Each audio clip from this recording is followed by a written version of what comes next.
দোস্ত, আপনি জানেন জাহান্নামের আগুন কি ভয়ানক? নারুন হামিয়া, প্রচন্ড তাপ, উত্তাপ, লেলিহান আগুন, দাউ দাউ আগুন।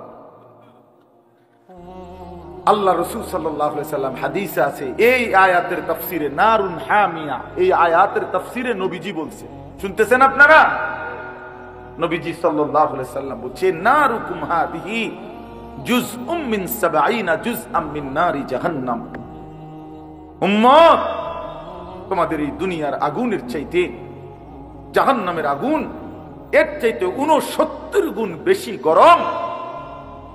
জাহান্নামের আগুনের 70 ভাগের 1 ভাগ তোমাদের দুনিয়ার আগুন। শুনেন এরপরে কি হয়েছে? এই কথাটা বলার পর তাফসীরে কুরতুবীতে কথা স্পষ্ট আছে, আমি নিজে পড়ছি, আমার গাড়িতেও এই কিতাব আছে। সাহাবায়ে কেরাম এটা শুইনা যে দুনিয়ার আগুন জাহান্নামের আগুনের 70 ভাগের 1 ভাগ, এর চাইতে 69 গুণ বেশি আরো গরম জাহান্নামের আগুন। এ কথা শুনে সাহাবীরা লাফ দিয়ে উঠছে, এরকম লাফ দিয়ে ফাল দিয়ে উঠছে। ফাল দিয়া ভয়ে আর আতঙ্কে সাহাবায়ে কেরাম বলছে, ওয়া ইন্না যালিকা লাকাফিয়া ইয়া রাসূলুল্লাহ, এই নবী বলেন কি, দুনিয়ার এই আগুন হতে এইটাই তো লাকাফিয়া, জ্বালাইয়া পুরাইয়া ছাই করার জন্য, এটাই তো দুনিয়ার এই আগুনই তো 1 সেকেন্ড সহ্য করার কোনো ক্ষমতাই নাই। নবীজি তখন বললেন, হায় উম্মত, তাহলে ভেবে দেখো এর চাইতে আরো 69 গুণ বেশি উত্তাপ হবে জাহান্নামের আগুন, তো সেটা কি পরিমাণ করো। নওজোয়ান ছেলে, কেন নামাজ পড়ো না? বাপ, কেন নামাজ পড়ো না? আল্লাহরে এইভাবে ভুলে গেলা, নারীরে এমনি পছন্দ হয়ে গেল, সারা রাত মোবাইলে ছবি দেখো, উলঙ্গ নাচ দেখো, জিনা ব্যভিচারের দৃশ্য দেখো, দিন নাই রাত নাই, ছবি, নারী, অসভ্যতা, নোংরামি, মদ, জুয়া, গাঁজা, ফেন্সি, ইয়াবা, হায় হায় হারামখোর। এত বড় নাফরমান কেমনে হইল? কেমনে হইলা বাপ? কেমনে আল্লাহরে ভুলে গেলা? তোমরা যারা কোনদিন ফজরের নামাজ পড়ো না, কেমনে দাঁড়াই বাবা? কেমনে দাঁড়াই? একটা মিনিট ভাবো না তুমি, কেমনে বললে বুঝতা? আপনাদের যাদের স্ত্রী নামাজ পড়ে না, যাদের মেয়েরা নামাজ পড়ে না, আপনারা যারা সামান্য দুনিয়ার ব্যস্ততায় নামাজ পড়েন না বাবা, কেন পড়েন? একটা সিএনজি চালাইতে গিয়া বেচারা নামাজ পড়ে না, একটা অটো চালাইতে গিয়া বেচারা নামাজ পড়ে না, একটা সামান্য মুদি দোকান, চা দোকান, এই বেচারাও 1 ওয়াক্ত নামাজ পড়ে না। আহারে কি আশ্চর্য! একটা চটপুরি দোকানদার সারাদিন মাহফিলে চটপুরি বেচতেছে, সারাটা রাত একটা ওয়াক্ত নামাজ পড়ে, কি হারাম! চিন্তা করে কোগা বুট মুড়ি বেচছে, বুট বেচছে কত, নাহলে 300 টাকার বুট, নাই তো 1000 টাকার বুট বিক্রি করছে, বিনিময়ে আল্লাহকে একটা সেজদা দেয়। দুনিয়া তারে কি পরিমাণ ধোঁকা দিছে, দুনিয়া তারে কি পরিমাণ ধোঁকা দিছে, দুনিয়া তারে কেমন বোকা বানাইছে। সব 1000 টাকার বুট বেচলে কত, নাহলে 100 টাকা লাভ, না 1000 টাকা লাভ, শরীফে কন্যা কাজ এরমই তৈরি। 1000 টাকার বুট বেচলে 300 টাকা লাভ, এত রং না। হ্যাঁ বেটা, 300 টাকা লাভ দিয়ে লাইছে বেটারে, জি না? কত, নাহলে 70, 80, 100 টাকা লাভ। আচ্ছা ধরেন শরীফ ভাই কইছে মুরব্বী মানুষ, 300 টাকাই লাভ। 300 টাকার জন্য জোহর, আসর, মাগরিব, ইশা সব বাদ। কি পেয়ে কি হারাইলাম, কাকে ধরলাম কাকে ছাড়লাম? কুল মা ইনদাল্লাহি খায়রুম মিনাল লাহবি ওয়া মিনাত তিজারা। আল্লাহ বলছে, নবী বলে দেন, ও দুনিয়াবাসী, তোমাদের এই ব্যবসা বেচা কিনা, তোমাদের এই রং তামাশা, যুবক, তোমার এই তামাশা, তোমার এই গান বাদ্য নাচ গান, এই সব কিছুর বিনিময়ে, এর বিপরীতে সেজদা দিলে, নামাজ পড়লে, গোলামি করলে আল্লাহর কাছ থেকে যা পাইতা, আল্লাহ বলছে বন্ধু বলে দেন সেটা তোমাদের এই তামাশা এবং ব্যবসা বেচা কিনা আয় রোজগার চাইতে কোটি কোটি গুণে উত্তম, কোটি কোটি গুণে উত্তম। আল্লাহু খায়রুর রাযিকিন, আল্লাহই হচ্ছেন সর্বোত্তম রিজিক দাতা। এজন্য প্রিয় ভাই, প্রিয় বাবা, আমার প্রিয় সন্তানরা, ছেলেরা, নওজোয়ান সাথীরা, সবাই মিলে এটা রাত গভীরে আমরা ভাবি, নিজের জীবনের কদর করেন, হায়াতের কদর করেন। এই আয়াত আবার কইলাম, বারবার মনে করবেন যে হুজুরে একটা আয়াত বলছে, ফাকাইফা তাত্তাকুনা ইন কাফারতুম। আল্লাহ খুব মায়া কইরা যেন বলছে, বান্দা কিরে বান্দা এরম করস, কেমনে রে বাঁচবি তুই, কেমনে রে বাঁচবি, কেমনে বাঁচবি বান্দা এত নাফরমানি করে সেই হাসরের ময়দানে, যেদিন কোলের বাচ্চা বুড়া হয়ে যাবে পেরেশানিতে। কোরআন শরীফে আছে যেদিন ইসরাফিল ফু দিবে, আল্লাহর কসম ভাই, কোরআন শরীফের আয়াত, সূরা হজ একটা সূরা আছে, এখানে আছে, আল্লাহ বলেন ইন্না জালজালাতাস সাআতি শাইউন আযীম। ইসরাফিল যখন সিংহায় ফু দিবে, জমিনের মধ্যে ভূমিকম্প শুরু হবে গোটা কায়নাতে, তখন মানুষ এই পরিমাণ অস্থির হয়ে যাবে, বেকারার হয়ে ছুটাছুটি করবে। আল্লাহ নিজে বলতেছে, ইয়াউমা তারাউনাহা তাদহালু কুল্লু মুরদিআতিন আম্মা আরদাআত, যে মা তার কোলের বাচ্চা দুধ খাওয়াইতেছিল, আল্লাহর কসম আল্লাহ বলে ওই মা দুধের বাচ্চা ছুঁড়ে ফেলে দিল। এইটার অর্থ এটা, ওয়াত্তাবাউ কুল্লু যাতি হামলিন হামলাহা, যে মা পেটে সন্তান 8 মাসের 9 মাসের বাচ্চা, আল্লাহ বলেন ওই মা এইভাবে পাগলের মতো দৌড়বে, ছুটবে, গর্ভের বাচ্চা নিজে নিজেই বের হয়ে যাবে। ওয়াতারান নাসা সুকারা, আল্লাহ বলে সবগুলো মানুষ পাগলের মতো, মাতালের মতো হয়ে যাবে, মাতাল হয়ে যাবে, মাতাল। ইয়াউমা ইয়াকুনুন নাসু কাল ফারাশিল মাবসুস, বিক্ষিপ্ত পতঙ্গ, উলু আগুনের মধ্যে, লাইটের মধ্যে যেরকম চারদিক থেকে উইরা উইরা আইসা, যে যেদিক থেকে পাইরা উইরা আইসা শুধু পরে আর মরে, পরে আর মরে, ঠিক না? আল্লাহ কোরআনে বলছে ইসরাফিল ফু দিলে এই কোটি কোটি মানুষ যে যেদিকে পারে ছুটাছুটি করে পড়বে, মরবে, পড়বে, মরবে, যে যেখানে পড়বে উষ্টা খাইয়া, দৌড়াইয়া, হাঁফাইয়া, ওইখানেই মরতে দেরি নিচে পৌঁছে যাবে কবরে। কারণ এখন দাফন করার কেউ নেই, এখন আর দাফন করবে কেউ, কে দাফন করবে? সব তো দৌড়তেছে।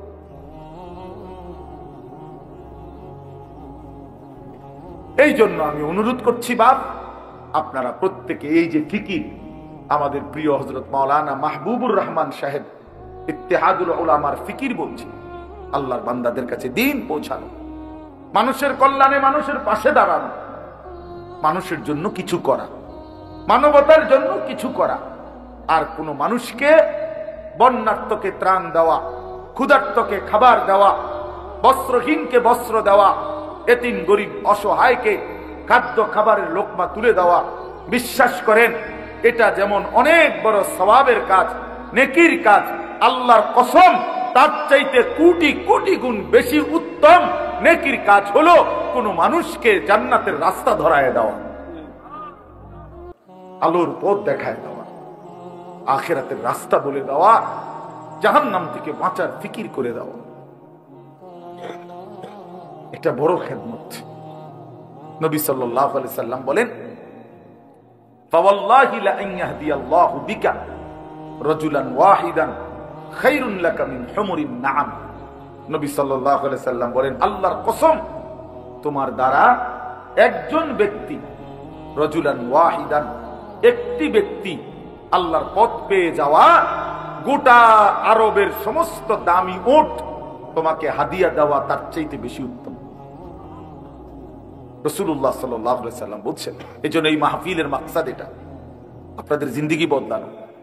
কারো একজনের কলিজার মধ্যে একটা লোকও যদি, একটা ছেলে, একটা যুবক, সে যদি বুঝে যে আহারে আসলে তো আমার ফজরের নামাজ পড়া দরকার, আমি তো মুসলমান, আমি তো মুসলমান, আমি তো ইমানদার, আমার তো আখিরাত আছে, আমি তো মরতেই হবে। আল্লাহ তাআলা আমাদের সবাইকে বুঝ দান করেন, আল্লাহ তাআলা আমাদেরকে উত্তম ভাবে কবুল করে নেন। প্রিয় ভাই, চলেন এই অল্প একটু কোরআনুল কারীমের 30 নম্বর পারা 89 নম্বর সূরা, সূরাটার নাম হচ্ছে ফজর। ফজর, আমরা যে ফজরের নামাজ পড়ি ভোরবেলা, এই ফজরের ওয়াক্ত, এই সূরার নাম এটা ফজর। এই সূরার ছোট্ট সূরা, এটা 30টা আয়াত। এর মধ্যে আমি শেষের 10 আয়াত 21 থেকে 30 তেলাওয়াত করেছি। ইনশাআল্লাহ অল্প একটু সময় আর এই আয়াতগুলোর তর্জমা এবং সামান্য 2-4টা কথা আর পেশ করতে চাই। সূরাটার নাম হচ্ছে ফজর। 5 ওয়াক্ত নামাজের মধ্যে ফজরের ওয়াক্ত, এই ভোর অত্যন্ত গুরুত্বপূর্ণ। ফজরের নামাজ বহুতই দামি নামাজ। প্রিয় ভাই, একটু মনোযোগ দিয়ে শোনো, সবার কাছে অনুরোধ করছি, বিশেষ করে নওজোয়ান ছেলেরা, তোমরা শোনো ভাই, নিজের জীবনের কদর করে শোনো। কত অসভ্য নারী দেখলে শেষ হবে ভাইয়া। একদিন বেলা শেষে মনে পড়বে আমার পেছনের জিন্দিগিটা ভুল ছিল, অন্ধকার ছিল, আমি ক্ষতি করছি নিজের। শারীরিক সক্ষমতা দুনিয়াতেও নষ্ট হবে, আখিরাতটাও বরবাদ। এজন্য তো বলতেছিলাম, এই ফজরের নামাজ অত্যন্ত গুরুত্বপূর্ণ নামাজ। কোরআন শরীফে আছে, আল্লাহ তাআলা সরাসরি বলছে এই ওয়াল ফজরি, এই সূরার প্রথম আয়াত ওয়াল ফজর, আল্লাহ বলছে বান্দা আমি আল্লাহ কসম করছি ফজরের ওয়াক্ত। তাহলে ফজরের ওয়াক্ত আল্লাহর কাছে দামি ওয়াক্ত, এই জন্য আল্লাহ তাআলা সরাসরি ফজরের ওয়াক্তের কসম করেছে। কসম কোরআন শরীফে আছে, আল্লাহ তাআলা বলেন ইন্না কুরআনাল ফজরি কানা মাশহুদা, নিশ্চয়ই ফজরের ওয়াক্ত আমার সমাবেশের সময়। ফজরের ওয়াক্তকে আল্লাহ কোরআনে বলছে ফজরের নামাজ সমাবেশের নামাজ। সমাবেশ কি? হাদিসে আছে, আল্লাহর নবী সাল্লাল্লাহু আলাইহি ওয়াসাল্লাম বলেন সারা রাত আল্লাহর এই জমিনের মধ্যে কোটি কোটি ফেরেশতা এই পৃথিবীতে মানুষের আল্লাহর পক্ষ থেকে বিভিন্ন খেদমত করে, পাহারাদারি করে, এই জমিনে দায়িত্ব আদায় করে। কোটি কোটি ফেরেশতা আছে আমাদের চারদিকে আছে। আমাদের ডান কাঁধে বাম কাঁধে যে 2 জন ফেরেশতা লেখে, ওনারা ছাড়াও কিন্তু আমাদের সাথে আরো ফেরেশতা আছে। লাহু মুআক্কিবাতুম মিন বাইনি ইয়াদাইহি ওয়া মিন খালফিহি, এই কোরআন শরীফে আছে। আল্লাহ তাআলা বলেন আমার পক্ষ থেকে পাহারাদার তদারকি ফেরেশতা আমার বান্দার সামনেও আছে, পিছনেও আছে। ইয়াহফাজুনাহু মিন আমরিল্লাহ, আমি আল্লাহর হুকুমে আমার বান্দাকে, তারা এই ফেরেশতারা আমার বান্দাকে হেফাজত করে। তাহলে এরা তো হইলো 2 জন লেখে, এরা ছাড়াও আমাদের সাথে আরো ফেরেশতা আছে। এই মানুষের চতুষ্পদ জন্তু যেগুলো মানুষ পালে, এগুলোর কাছে ফেরেশতা আছে। ফেরেশতা আইসা বলে কানে কানে, ভাই সাহেব তোমারে বানাইছে আল্লাহর বান্দার খেদমতের জন্য, কাজে সে এখন দুধ দোহাইবে, গরু গাভী, তুমি ঠ্যাংলাইরো না, মাথা লাইরো না, তোমারে বানাইছে বনি আদমের খেদমতের জন্য। এরকম অসংখ্য ফেরেশতা অসংখ্য ডিউটি আদায় করে। তো সারা রাত যেই ফেরেশতারা ডিউটি করে, ওনারা ফজরের ওয়াক্তে আসমানে ফিরে যায়। আর দিনের বেলা ফজর থেকে নিয়ে সন্ধ্যা পর্যন্ত আরেক গ্রুপ নতুন ফেরেশতা আসমান থেকে নেমে আসে, ওনারা আবার দিনের বেলা ডিউটি করে। তো এই 2 গ্রুপ যারা ফজরের ওয়াক্তে উপরে যায়, আরেক গ্রুপ নাইমা আসে। হাদিস আছে, আল্লাহর নবী সাল্লাল্লাহু আলাইহি সাল্লাম বলেন এই রাত্রিবেলার ফেরেশতারাও যাওয়ার সময় ফজরের নামাজ পড়ে যায়, আর যারা ডিউটি করতে নতুন আসে তারাও আইসা ফজরের নামাজে অংশগ্রহণ করে। এই জন্য আল্লাহ তাআলা নবী বলেন সাল্লাল্লাহু আলাইহি সাল্লাম যে রাত্রির সব ফেরেশতা এবং দিনের সব ফেরেশতা এবং ঈমানদার বান্দা, নেককার বান্দা সব ফজরের ওয়াক্তে একত্রিত। এই জন্য এটাকে বলে সমাবেশ। এই জন্য আল্লাহ তাআলা বলেন ফজরের ওয়াক্তে আমার ফেরেশতা আর আমার ঈমানদার বান্দা একত্রিত হয়, এটাকে ফজরের ওয়াক্তের গুরুত্ব। এই জন্য আমি 2টা কথা বলি। 1 নম্বর কথা হলো, সারা রাত যায় ফেরেশতা ডিউটি করলো আমাদের সে যখন ফজরের ওয়াক্তে নিজে নামাজ পড়ে, সে দেখে আহা, আমি যে বান্দার ডিউটি করলাম ওই নাফরমান তো ফজরের নামাজে আসলো না। তো ফেরেশতা যাওয়ার সময় বলে, তোর উপরে আল্লাহর লানত, সারাটা রাত পরে পাহারাদারি করলাম, তুই আমার মালিকের সেজদা দিলি না। বুঝো নাই? আবার ওই যে দিনের বেলা সারাদিন যেই ফেরেশতারা ডিউটি করবে, ওরাও যখন আইসা ফজরের নামাজ পড়ে, তো ওই আইসা দেখে নাফরমান ঘুমায়, তো তখন এই ফেরেশতারা বলে, তোর উপরে আল্লাহর গজব পড়ুক, তোরে আমি কি ডিউটি করবো, তুই বেঈমান, তো নামাজে পড়ো না। এই জন্য যুবক, তোমরা যারা ফজরের নামাজ পড়ো না, তোমাদের উপরে আল্লাহ তাআলার কোটি কোটি ফেরেশতা ফজরের ওয়াক্তে লানত দেয়। তোর উপরে খোদার অভিশাপ, আল্লাহর লানত, ফেরেশতার লানত। আর অভিশপ্ত জীবন সুখের হয় না। লানতের জীবন কি হয় না? সুখের হয়। লানতের জীবন সুখের হয়। হ্যাঁ, এটা মনে রাখতে হবে। জীবন মানে শুধু ভাত তরকারি না, আমি তো খানা খাইতে পারতেছি, আমি তো ঘুমাই, আমি তো পেশাব পায়খানা করি, আমার তো যৌন চাহিদা পূরণ হয়, আর অসুবিধা কি? আরে বেটা, এগুলো তো কুত্তারও পূরণ হয় না। কুত্তাও তো খায়, কুত্তাও তো খায় না, কুকুরও তো খায়, কুকুরও তো ঘুমায়, কুকুরও তো পেশাব পায়খানা করে, কুত্তারও তো যৌন চাহিদা পূরণ হয়, তাহলে কুকুরের বাচ্চা হয় কেমনে? কথা বলেন না কেন? তাহলে এই জরুরত গুলো তো জানোয়ারেরও পূরণ হয়। খানা, ঘুম, পেশাব পায়খানা, যৌন চাহিদা, এটুকুর নামই যদি হয় জীবন, তা আমার সাথে জানোয়ারের তফাৎ কি? বলে না কেন? বলেন, এই যুবক, বেনামাজি যুবক, বলো তোমার সাথে জানোয়ারের তফাৎ কি? বলো বেটা, লজ্জা থাকলে বলো। এতটুকু হায়া যদি না থাকে, এতটুকু আকল যদি না থাকে, তো কি গোড়ার ডিম পড়লা? যাই পড়ছো, কিছু তো পড়ছো, জেনারেল পড়াই পড়ো না তো তুমি না কিছু পড়ালেখা করছো বলে, তুমি না কিছু ক্লাস পড়লা, কি পড়লা ভাইয়া? মালিক চেনো না, মুনিব চেনো না, আখলাক চেনো না, আল্লাহর গোলামি চেনো না, তো কি শিখলা? আপনাদের বাবাদেরকেও বলি, আপনারা আপনাদের ছেলেকে, বেনামাজি সন্তানকে বলেন না, কি শিখাইলেন? কি শিখাইলেন? কি শিখাইলেন? কারো ফিকির নাই। স্ত্রী সন্তান এদের দিন নিয়া, নামাজ নিয়া, বউটা কোনোদিন পর্দা করে না, বেটার কোনো আওয়াজে নাই। মেয়েটা পর্দা করে না, বাপের চোখে পানি নাই, মার চোখে কোনো টেনশনে নাই, কোনো টেনশন। ৮-৭ পোশাক পরে মেয়েটা প্রতিদিন বাইরে যায়, বেচারা মা একটা বারও ভাবে না, হায় হায় আমার মেয়ে যে এরকম, 16 বছরের আমার মেয়েটা যে এরকম ৮-৭ কাপড় পরে যাচ্ছে, পোশাক পরে যাচ্ছে, রাস্তার ছেলেগুলো দেখলে কি ভাববে? কি এর কোন শরম বলতে কি? কোন হায়া লজ্জা নাই, কোন হায়া লজ্জা। আল্লাহ রাসূল সাল্লাল্লাহু আলাইহি সাল্লাম বলছে, যারা মুনাফিক তাদের জন্য ফজর পড়া খুব কষ্টকর। আল্লাহর কসম, রাসূল বলছে, রাসূলুল্লাহ সাল্লাল্লাহু আলাইহি সাল্লাম বলছে, ফজরের নামাজ পড়তে কষ্টকর যারা মুনাফিক, মুনাফিক, মুনাফিক, আসকাল, আসকাল, ভারী। এজন্য আমার শায়েখ আল্লামা মুফতি মুশতাকুন নবী কাসিমি উনি বলে, মুমিন ফজরের নামাজ ছাড়তেই পারে না, মুনাফিক ফজরের নামাজ পড়তেই পারে না।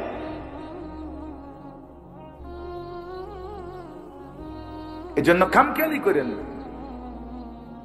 ফজরের নামাজ বহুত গুরুত্বপূর্ণ। আমাদের নবী সাল্লাল্লাহু আলাইহি সাল্লাম রবিউল আউয়াল মাসের সোমবারে সর্বশেষ তাক্ত শরীর নিয়ে আমি উহুদের ময়দানে বেহুশ হয়ে পড়েছিলাম। ক্ষুধার কষ্টে আমি পেটে 2টা পাথর বাঁধছিলাম। আমার ঘরের চুলায় 3 মাস আগুন জ্বলে নাই।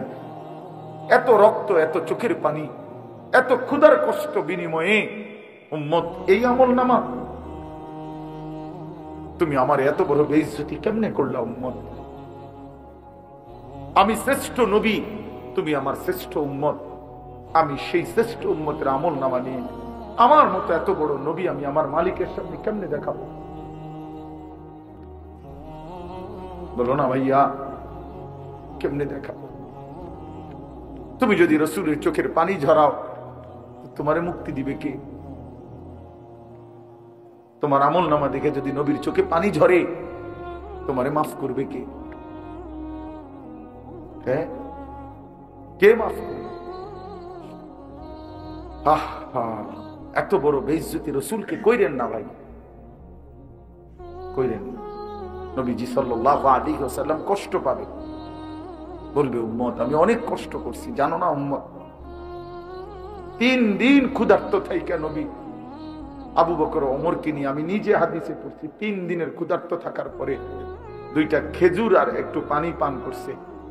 এরপরেও বলছে ওমর আল্লাহর কসম এইটুকুর জন্য হাসরের ময়দানে আল্লাহর কাছে জবাবদিহি করতে হবে, এই 2টা খেজুর আর একটু পানির জন্য, অথচ 3 দিনের ক্ষুধার্ত। এই জন্য ইনশাআল্লাহ সবাই নিয়ত করি আজকে এই রাত গভীরে যে আমরা ফজরের নামাজ পড়ব। বলো না বাবা, ছেলেরা বলো ভাই, নিয়ত করো, বাপ নিয়ত করো, ফজরের নামাজ বিজয়ের নামাজ, ফজরের নামাজ ইনকিলাব, ফজরের নামাজ বিজয়ের নামাজ, ফজরের নামাজ ইমানদারের নামাজ। তোমরা যদি নিয়ত করতে পারো যে ইনশাআল্লাহ ফজরের নামাজ পড়বা, পড়তে চেষ্টা করো, আমি বিশ্বাস করো, আমি বললাম আগামী দিনে ইমাম মাহদির পক্ষে তোমরা লড়তে পারবা ইনশাআল্লাহ। সারা পৃথিবীর মধ্যে, সারা পৃথিবীতে মাজলুমের বিজয় হচ্ছে, সারা পৃথিবীতে ইমানের জয় জয়কার আলহামদুলিল্লাহ। জানো না বন্ধু, পৃথিবীর দৃশ্যপট বদলে যাচ্ছে, পৃথিবীর পুরো হিসাব কিতাব বদলে গেছে, বদলে গেছে পৃথিবীর হিসাব। মাজলুমের বিজয় হচ্ছে, ইমানদারের বিজয় হচ্ছে। 54 বছর একটানা এক জালেম শাসক বাপ পুত 2 জনে মিলে ইসলামের গুরুত্বপূর্ণ অত্যন্ত ফজিলতপূর্ণ একটি দেশ সিরিয়া, শাম দেশ, যেখানে 54 বছর ধরে একটানা বাপ আর পুত 2 জনে মিলে জালেম জুলুমের শাসন কায়েম করেছিল। লক্ষ লক্ষ লক্ষ মুসলমানের রক্তে সিরিয়ার জমিন ভাসায় দিছিল, লাখ লাখ মুসলমানকে বন্দী করেছিল। সেই সিরিয়ার জালেম স্বৈর শাসক ফ্যাসিস্ট ওই জালেম গত 8 ডিসেম্বর, এই ডিসেম্বর মাসের 8 তারিখ, সেও ওইখানে ইমানদার মুজাহিদিনদের আক্রমণের মুখে ওই বেঈমান ওই নাফরমানেও সে নিজ দেশ ছেড়ে পালায় গেছে, পালায় গেছে। শোনেন নাই আপনারা? এই 8 তারিখ নতুন উইকেট পড়ছে, জানেন না? হ্যাঁ, নতুন উইকেট পড়ছে 8 তারিখ। ইতিমধ্যে 2 উইকেট পড়ে গেছে। 5ই আগস্ট 1 উইকেট পড়ছে, আর 8ই ডিসেম্বর 2য় উইকেট পড়ছে। 2024 উইকেট পড়ার বছর। এবছর বোলিং ভালো হয়েছে, এবছরের বোলিং ভালো হয়েছে। ইনশাআল্লাহ আগামী উইকেট পড়বে ইনশাআল্লাহ। সামনের উইকেট নেতানিয়াহু, ইসরায়েলের ওই বেঈমান, ইসরায়েলের ওই কুত্তা, ইসরায়েলের ওই প্রধানমন্ত্রী, ইনশাআল্লাহ আগামী উইকেট একটা পড়ে যাবে ইনশাআল্লাহ। দেখবা, শুনবা যুবক ইমানদার, শুনবা তোমরা যে আগামীর যে কোনো দিন এই নেতানিয়াহু পলাইবে ইনশাআল্লাহ, পালাবে ইনশাআল্লাহ। ফিলিস্তিন বিজয় হবে, কালেমার বিজয় হবে, বাইতুল মুকাদ্দাস মসজিদে আকসার বিজয় হবে ইনশাআল্লাহ, ইনশাআল্লাহ। সারা পৃথিবীতে ইমানের বিজয়। কারো ধমকে পরোয়া করার কিচ্ছু নাই, ইমানদার কোনো ভয় করার কিছু নাই। পার্শ্ববর্তী ইন্ডিয়া 110 কোটি 130 কোটি বেঈমানের ভয় দেখায়, সংখ্যার ভয় দেখায়। আমরা 130 কোটিকে ভয় করি না, কোন পরোয়া করি না আমরা। তোর 130 কোটি না, 230 কোটিও যদি হয় আমরা গোনার ধরি না। আমাদের একজন, আমাদের একজন, একজন, একজন আল্লাহ। কয়জন বলো, কয়জন? আরে একজনই আমাদের বড়। আল্লাহু আকবার, আল্লাহু আকবার, আল্লাহু আকবার। অতএব ইন্ডিয়াকে বলে দাও, পেঁয়াজের ধমক দিও না, আটার ধমক দিও না, আলুর ধমক দিও না। বেঈমান, পেঁয়াজ বন্ধ করে দিবি, ধমক দেশ কেন? পেঁয়াজ তোর বাপের, কথা বলে না। মোদির আব্বার নি পেঁয়াজ, কথা বলো। তার বাপের নি পেঁয়াজ হয় ধমক দেয় কেন? ইন্ডিয়ার ওদের বাপের পেঁয়াজ এটা? তোর বাপে উৎপাদন করে পেঁয়াজ বেটা, আলু তোর বাপের আলু, তোদেরকে আলু পেঁয়াজ খাদ্য খাবার এক এক লোকমা তোদেরকে যিনি খাওয়ায় বেঈমান তিনি তো আমার আল্লাহ, আমার আল্লাহ। আরে তোর কি, তোদের মূর্তি ছাড়া আছে কি আর? আমাদের আল্লাহ তোদেরকে খাওয়ায়, আমারে দমক দেব, এটা কি কথা? আরে বেওকুফ, তুই কারে দমক দেস বেটা? তোদেরকে যিনি খাওয়ায় তিনি আমার আল্লাহ, ঠিক কিনা বলো যুবক? কার আল্লাহ? আমাদের বলবা না, আমার বলো, আমার আল্লাহ। আমার আল্লাহ খাওয়ায়, আমার আল্লাহ, আমার আল্লাহ ওদেরকে খাওয়ায়। 130 কোটির কোনো হিসাব নাই। পেঁয়াজ রসুনের দমক দিলে কোনো লাভ নাই। ইনশাআল্লাহ 56,000 বর্গ মাইলের 1 ইঞ্চি জমিন বাংলাদেশের জমিন, এটা কোরআনের জমিন, এটা ইসকনের জমিন না।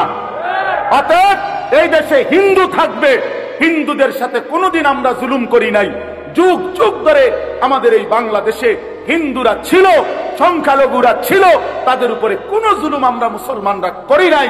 কিন্তু আমাদের পরিষ্কার কথা, ইসকনের গুন্ডারা, ইসকনের সন্ত্রাসীরা এই বাংলাদেশে থাকতে পারবে না। বলো যুবক ইনশাআল্লাহ, বলো ইসকন থাকতে পারবে না। দাঁড়াও যুবক, দাঁড়াও, দাঁড়াও, বলো তাকবীর দাও, দাও তাকবীর, হিম্মত করো, দাঁড়াও যুবক, ওঠো নওজোয়ান, দাঁড়াও নওজোয়ান, জাগো নওজোয়ান, বলো হিম্মত করো, স্লোগান দাও, দাও স্লোগান।